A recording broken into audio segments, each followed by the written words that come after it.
Nouvelle session d'information sur A30 Télévision. Mesdames, Messieurs, bonjour. Cette édition d'information s'ouvre à l'Assemblée nationale où son président, Christophe Mbosso, a reçu ce vendredi le président de la Commission nationale des droits de l'homme.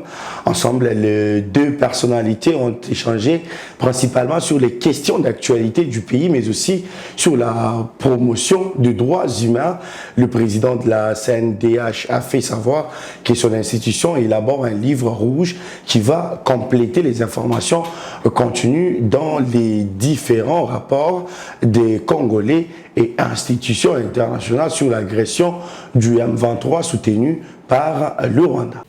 Aujourd'hui, nous sommes venus voir le président, l'honorable président de l'Assemblée nationale pour faire un peu le point, échanger et comprendre ce qui se passe dans le pays et échanger aussi sur la question de protection, promotion et protection des droits de l'homme avec tout ce que nous avons comme actualité aussi bien au pays, surtout l'actualité du moment, c'est-à-dire le processus électoral, les élections, ainsi que la problématique de l'insécurité qui bat son plein dans certaines entités de notre pays, notamment à l'est du pays, qui subit une agression barbare du pays, des voisins, dont notamment le Rwanda. Voilà pourquoi cette question de l'est du pays intéresse la CNDH. Et nous devons essayer de travailler d'arrache-pied pour réaliser un livre rouge qui va essayer de compléter les informations qui sont contenues dans nos rapports, les rapports des Congolais, les rapports des institutions internationales qui pointent du doigt le pays agresseur qui soutient ces supplétifs du M23 et d'autres groupes. Alors pour cela, nous avons échangé avec l'honorable président, sans oublier la question de l'insécurité à Kwamouth. Nous avons aussi parlé de notre fonctionnement et comment nous fonctionnons à 3 mois et quelles peuvent être nos difficultés. Et nous avons donc essayé de changer sur toute cette situation et nous verrons d'autres dirigeants responsables des institutions de notre pays. Et à l'EPST, le ministre Tony Kazadi a, dans un communiqué de presse du jeudi 6 avril, annoncé une série de mesures d'amélioration des conditions de vie des enseignants assis et des enseignants debout dès ce mois d'avril. Il s'agit du réajustement de la prime de la gratuité à hauteur de 50 000 francs congolais par enseignant du primaire pour un effectif total de 375 333 enseignants. La prise en charge de 5 535 enseignants NU du niveau primaire, la prise en charge des 682 enseignants NU du niveau maternel et la prise en charge des 10 002 enseignants NU du niveau secondaire. Les ministres de l'EPST invitent toute la communauté éducationnelle à soutenir les efforts engagés par le chef de l'État, Félix Tshisekedi Tshilombo, pour la consolidation et la pérennisation de la gratuité de l'enseignement public et l'amélioration des conditions des apprentissages des enfants. Le ministre des Sports et Loisirs, François Kaboulo, accompagné de son collègue des Finances, Nicolas Kazadi, ont visité les stades des Martyrs en pleine réhabilitation. Motif de cette descente, s'enquérir de l'état d'avancement des travaux d'infrastructure devant abriter les 9e Jeux de la francophonie. Reportage.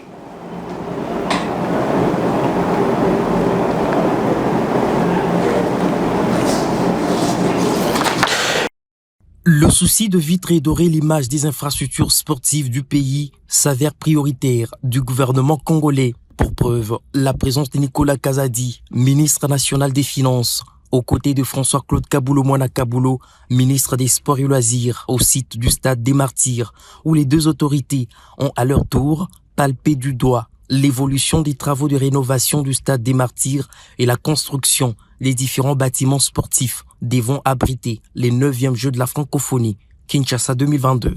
Première étape de ce long périple, différents départements du stade en pleine rénovation, entre autres la tribune de presse moderne, la salle de conférence de presse et le centre des médias, les différents vestiaires, dont l'exécution des travaux atteint une vitesse de croisière. Ensuite viendra le tour de l'enceinte omnisport devant abriter les épreuves de volley-ball, le basketball et les arts martiaux.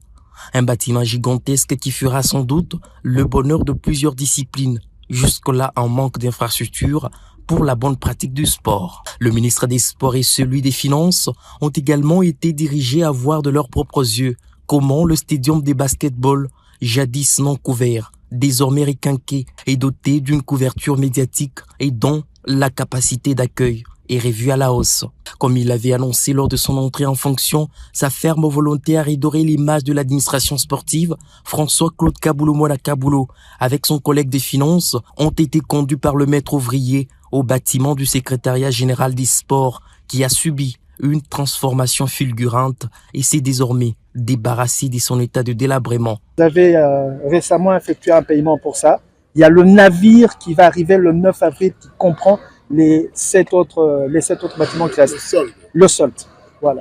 Le navire sera à Matadi le 9 avril. Jadis éternisé, cette randonnée s'est poursuivie à l'endroit où sera érigée l'aréna sportive, une des récentes promesses du chef de l'État au mouvement sportif congolais. La présence du patron des Finances à cette visite d'inspection d'évolution des travaux de réhabilitation, construction et modernisation des infrastructures sportives du pays est vue comme une lampe témoin de la bonne foi et détermination du gouvernement à mettre à la disposition du nouveau patron des sports et loisirs les moyens conséquents pour la bonne exécution de sa politique sportive. Pendant ce temps, à l'Assemblée provinciale de Kinshasa, les députés provinciaux ont adopté le projet de calendrier de la session ordinaire de mars 2023. Les travaux de ces 3 mois seront essentiellement législatifs. Ce projet de calendrier prend aussi en compte tous les arriérés de la précédente session. C'était au cours de la plénière mercredi. Au cours de cette plénière, la première après leur retour des vacances parlementaires, les élus de la capitale congolaise ont adopté à l'unanimité le projet de calendrier pour la session ordinaire de mars 2023. Un projet essentiellement consacré aux réformes qui répond également à plusieurs matières principalement à caractère législatif. Dans son allocution, le président de l'Assemblée provinciale de Kinshasa a appelé les élus à doter la ville des édits pour son fonctionnement normal. Au cours de la même plénière, les députés de la ville de Kinshasa ont aussi validé le mandat parlementaire de plusieurs anciens ministres. Ça me permet d'être sur le terrain, de faire mon travail, de préparer l'élection qui se pointe à l'horizon comme il faut. L'Assemblée a tranché le problème en parlant de réintégration. Vous savez que c'est prévu dans le règlement d'ordre intérieur. Et maintenant, nous allons faire, j'espère en tout cas pas du bon travail, mais un excellent travail par rapport à l'expertise, l'expérience qu'on a acquis au niveau du gouvernement provincial.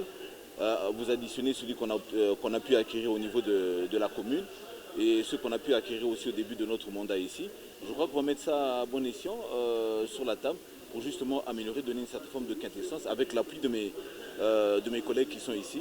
Et on va justement mettre tout cela ensemble pour en faire sortir pas ce qui est de meilleur mais ce qui est d'excellent.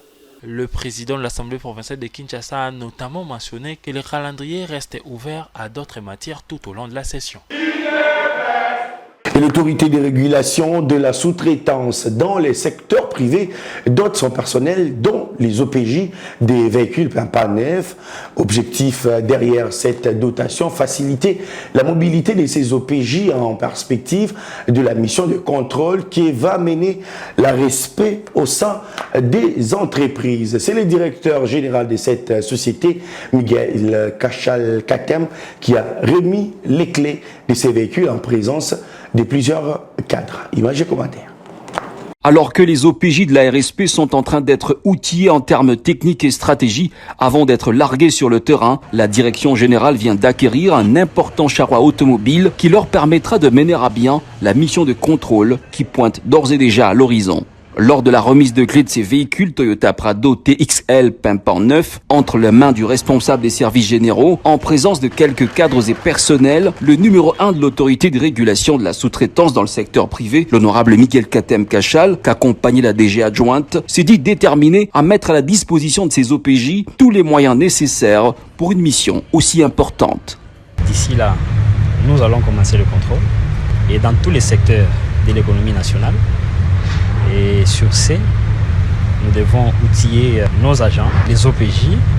Et ça, c'est le premier lot des véhicules qui viennent d'arriver.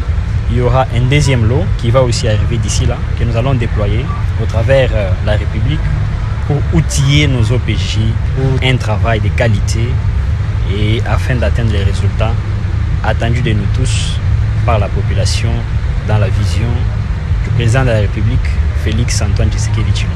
Yves Raymond, directeur des services généraux à la RSP, a au nom des OPJ de la société remercié le DG pour ce geste combien louable et promet de les utiliser à bon escient en attendant un deuxième lot qui sera constitué des Toyota Land Cruiser de type missionnaire, cela dans toutes les directions provinciales de la RSP.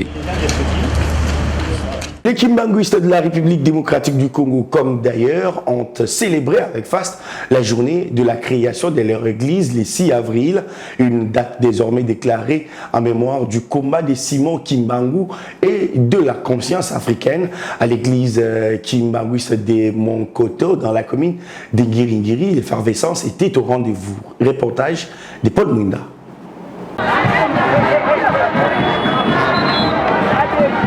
À chaque 6 avril, c'est déjà l'engouement en République démocratique du Congo avec la célébration d'anniversaire des créations de l'église kimbanguiste. Et pour cette année 2023, l'euphorie était totale avec la décision du chef de l'État Félix Tshisekedi qui a par ordonnance déclaré la date du 6 avril férié, chômé et payé. À l'église kimbanguiste de Monkoto dans la commune d'Ngiringiri, la joie était plus que perceptible.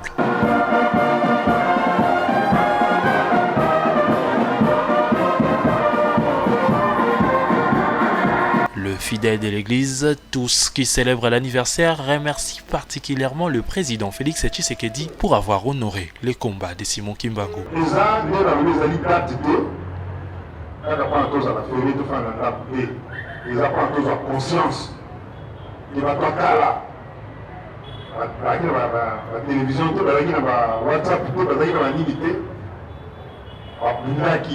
Alors aujourd'hui, il ne faut pas qu'on soit prêt à accepter que nos païens comme Sabino. Les sommes menées, et les sommes bonnes balé, les sommes menées photo kama. Donc pour aller là, pas Simon Kimbangu ayaki au petit de la biso esprit. Esprit wana, esprit na il faut et germer la biso pour être dominé par.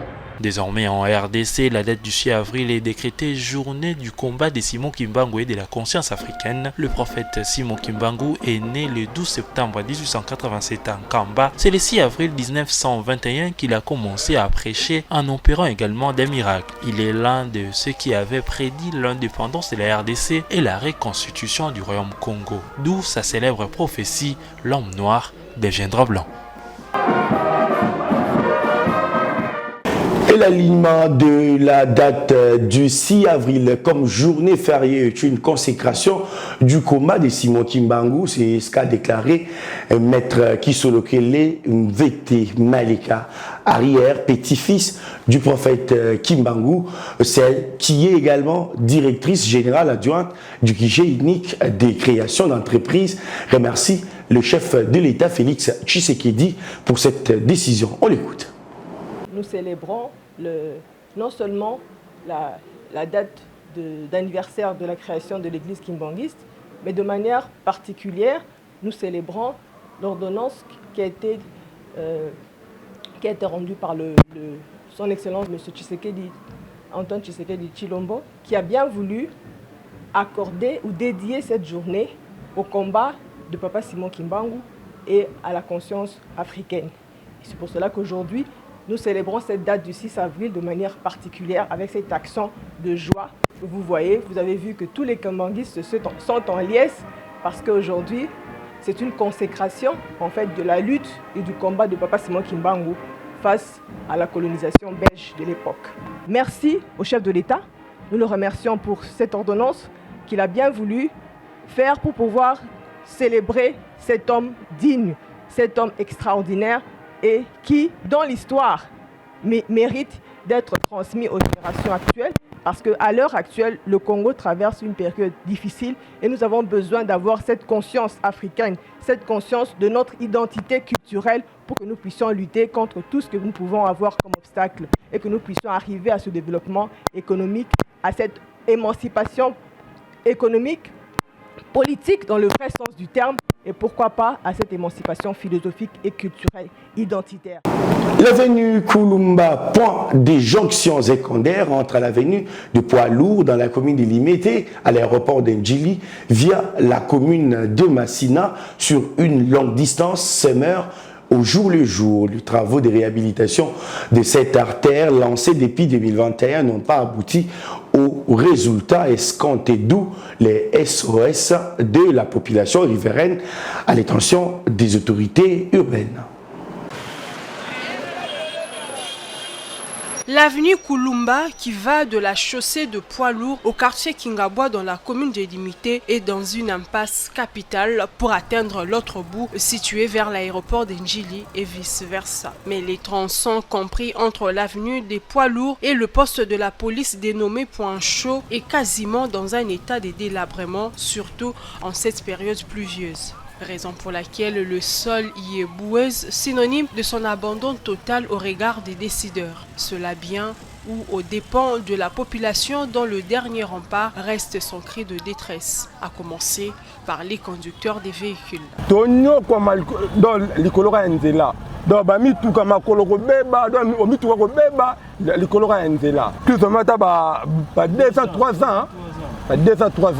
Les Chinois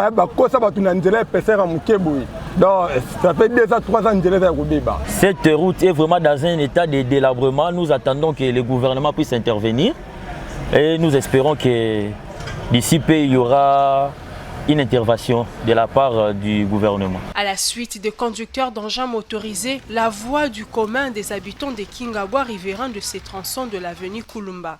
Donc Mboula est comme ceux qui Mboula beti est comme un déballé. Et balango combo to pesa ngo to bi peut-être to pesa ka ibale Kulumba ou to pesa ibale nini. Mais les soucis na biso ya makasi zalika ke ba konzi ba raisonner ba réfléchir par rapport à Nzelo parce que Nzelo tango zaka na prince na makadam to zaka bien. Bato bazokota bazobima facilement mais lelo ekoma soki mai mbule beti na pont eza na sima na ozomona wana bato moye balekeza te. Nzela oyo ekufa avant président Kabila alongwa ti lelo tozana bakonzi ebele na Kingabwa bajekoko bana Kingabwa mama bazaiba avandaka na Kingabwa tozana nani rigeni bakonga aza na Kingabwa bakonzi ebele bavandaka bakabunda mais tala modèle Nzela oyo esali bambula na bambula tozonyoka mawa tokoka kolala te soki mbula ebeti awa nde ozomona awa etondaka plein bamilangi moyen tolekeza te alors sikoyo tozosenga nde bakanisa biso ata na Nzela oyo na Kingabwa ndire babosana yango. Pour rappel, on se souvient qu'en juillet 2021, l'on avait procédé au lancement de travaux de réhabilitation de ce tronçon. En son temps, le vice-premier ministre, ministre de l'Environnement et son collègue des UTPR y étaient passés avec pompe en compagnie des responsables de l'OVD. Pour la suite, plus rien, sinon ce que déplore la population de ce coin de la commune de Limete. Mesdames et messieurs, ça est fini pour cette session d'information. Merci à vous d'avoir suivi. L'actualité reste en continu sur les 3W.